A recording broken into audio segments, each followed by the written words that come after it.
Unit change করার পরে আমার রেঞ্জটা ঠিক হয়ে গেছে। কয়েলটা চেঞ্জ করে দেখবেন, বা কয়েলটার সাথে যে কানেক্টরটা, সেই কানেক্টরটা সিরিজ কাগজ দিয়ে ঘষে। হ্যালো এভরিওয়ান, আশা করছি সবাই ভালো আছেন। আজকে একটা বিষয় আপনাদের সাথে শেয়ার করবো যে বাইকে আসলে কি কি কারণে স্টার্ট থাকে না, কি সমস্যার কারণে বাইকে স্টার্টটা পড়ে যায়, এই ব্যাপারগুলো আমরা শেয়ার করবো। তো চলেন দেখি আসলে কি কারণে এই সমস্যাগুলো বেসিক্যালি হয়। এই যে বাইকের স্টার্ট থাকে না, এই স্টার্ট না থাকার জন্য প্রথম যে বিষয়টা আপনারা চেক করবেন সেটা হচ্ছে বাইকের স্টার্টটা কিসের উপর বেস করে থাকে, বা রেঞ্জটা কিসের উপর বেস করে থাকে। সেটা প্রথম যে বিষয়টা আসে সেটা হচ্ছে বাইকের কারেন্টটা কিরকম, পর্যাপ্ত পরিমাণ কারেন্ট দিচ্ছে কিনা। এই কারেন্টটা আসে সিডিআই ইউনিটটা থেকে।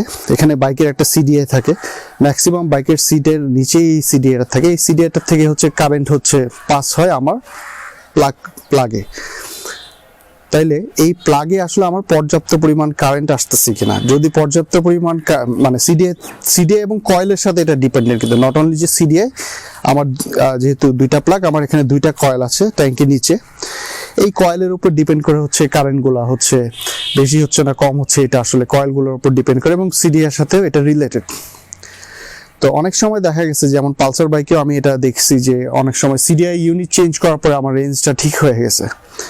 তো প্রথম যে ব্যাপারটা আছে, এটা ম্যাক্সিমাম নট অনলি পালসার, এটা অনেক বাইকে এটা ঘটতে পারে।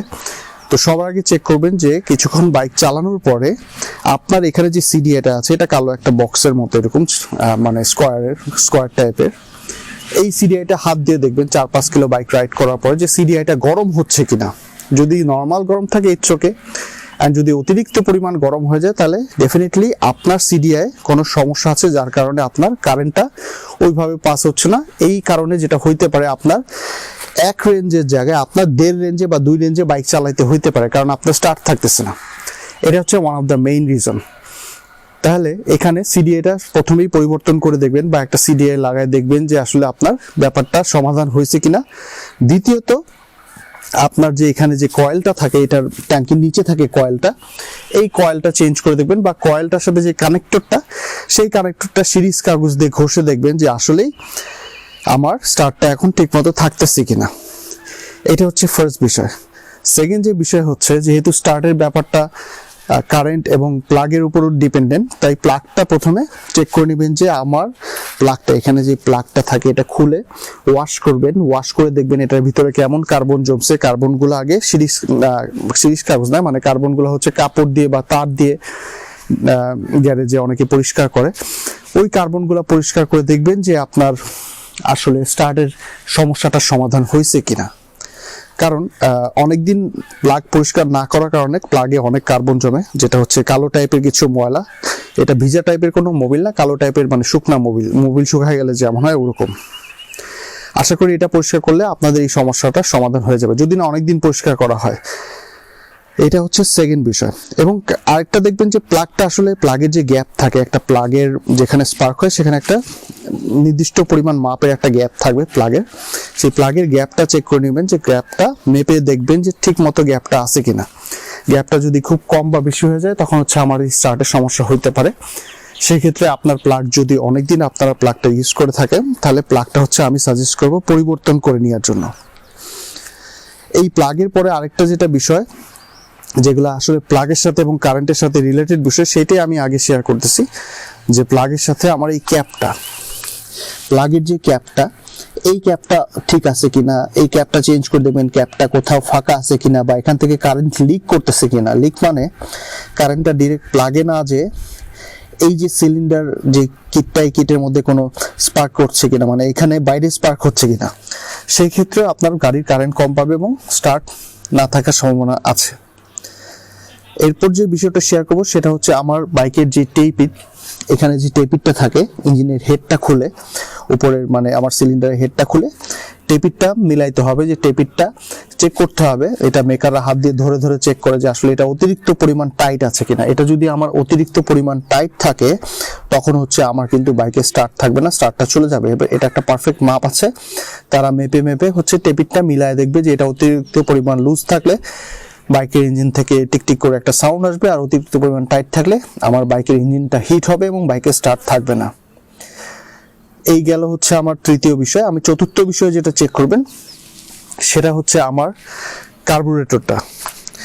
আমার কার্বুরেটরে যদি অতিরিক্ত পরিমাণ ময়লা থাকে, এই যে কার্বুরেটরটা আমি দেখাই একটু, এই যে কার্বুরেটরের নিচে যে ড্রেন তেল থাকে, এই ড্রেন তেলে যদি অতিরিক্ত পরিমাণ ময়লা থাকে বা কার্বুরেটরের ভিতরে যদি অতিরিক্ত পরিমাণে ময়লা থাকে, তখন আমার বাইকের রেঞ্জ থাকবে না, স্টার্ট নিতে চাবে না, বা স্টার্ট নিলে হচ্ছে বাইকটা অফ হয়ে যাবে। তাহলে কার্বুরেটর ড্রেনের পার্টে যে তেলটা, সেই তেলটা এখানে একটা নাট থাকে, নিচে নাট, আমি একটু দেখাই নাটটা। এই নাটটা খুলে হচ্ছে ড্রেন তেলটা ফালাই দেওয়া যায় বা ময়লাটা ফালাই দিয়ে যায়।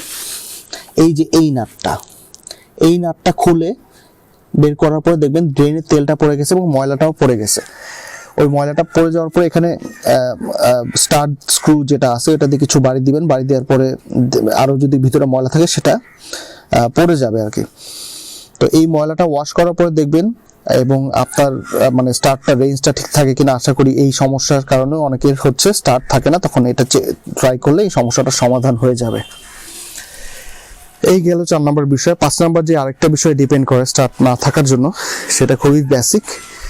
সেটা হচ্ছে আপনারা যেখান থেকে তেল নিছেন, ভালো পাম্প থেকে যদি তেল না নেন, তাহলে যেটা দেখা যাবে যে তেলের সাথে অনেক সময় দেখবেন কিছু তেল হচ্ছে শুকায় যায় না, হাতে তেল তেল একটা ভাব থেকে যায়।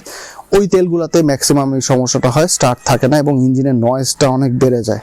তো আমি সাজেস্ট করব তেলটা চেঞ্জ করে ভালো কোনো জায়গা থেকে তেল নিয়ে তারপর দেখেন যে এই সমস্যাটা সমাধান হয় কিনা।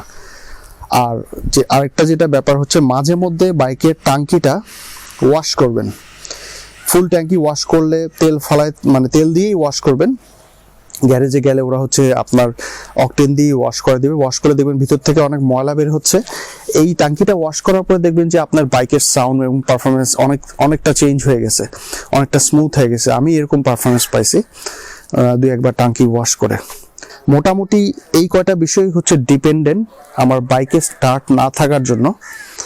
আর আরেকটা যেটা মেজর বিষয় হইতে পারে বাইকে স্টার্ট না থাকার জন্য, সেটা হচ্ছে আমার যদি বাইকের সাইলেন্সার দিয়ে সাদা ধোঁয়া দেয় এবং অতিরিক্ত বাইক মোবিল খায়, তখন হচ্ছে আমার বাইকে স্টার্ট নাও থাকতে পারে। তখন আপনার ইঞ্জিনের হেডের সিলিন্ডারে কাজ করাইতে হবে। আর বেসিক কিছু ব্যাপার আছে, যেমন তেলের টিউনিং না ঠিক থাকলে, মানে কার্বুরেটর এখানে তেল টিউন করার একটা জায়গা আছে, এখান থেকে যদি তেলের টিউনিংটা ঠিক না থাকে তখন হচ্ছে বাইকে স্টার্ট থাকবে না। এটাই হচ্ছে ব্যাপার।